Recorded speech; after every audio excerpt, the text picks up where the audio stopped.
বেগম খালেদা জিয়ার সেফ এক্সিটের দরকার পড়েনি, কারণ তিনি অন্তরের আলোতে চলেছেন। বিএনপি সিনিয়র যুগ্ম মহাসচিব অ্যাডভোকেট রুহুল কবির রিজভী বলেছেন, অন্তরের সততার আলো থাকলে সেফ এক্সিটের দরকার হয় না।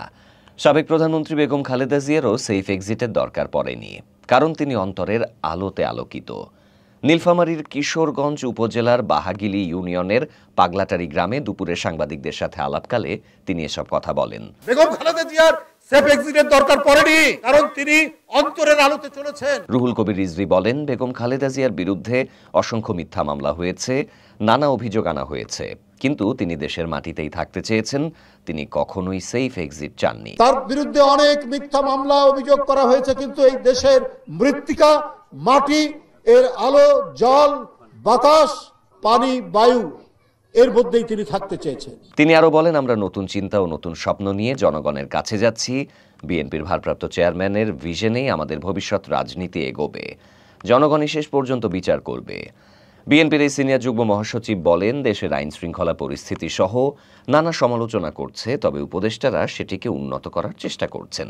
কারা অপরাধের সাথে জড়িত, কারা টাকা পাচার করছে, কারা দুর্নীতি করছে, কারা অন্যায় করছে, তারা সে কথা বলুন আপনি। এখন অর্থনীতির অবস্থা খুব খারাপ।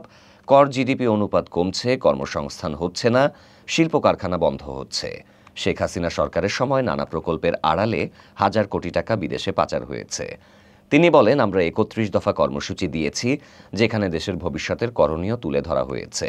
রাজনীতিতে যে অপসংস্কৃতি ও দুর্নীতির বিস্তার ঘটেছিল, তা বন্ধ করা এখন সময়ের দাবি। ব্যাংকগুলো এখন ঋণ দিতে পারছে না, কারণ ব্যাংকে টাকা নেই। আমাদের ভারপ্রাপ্ত চেয়ারম্যান তারেক রহমান যে ভিশন, তা আন্তর্জাতিক গণমাধ্যমেও আলোচিত হয়েছে। এ সময় বিএনপি চেয়ারপারসনের উপদেষ্টা বেবি নাজনীন, সৈয়দপুর জেলা বিএনপি সভাপতি আব্দুল গফুর সরকার, সাধারণ সম্পাদক শাহিন আক্তার, নির্বাহী কমিটির সদস্য বিলকিস ইসলাম, আমরা বিএনপি পরিবারের সদস্য সচিব কৃষিবিদ মোকসেদুল মমিন মিথুন ও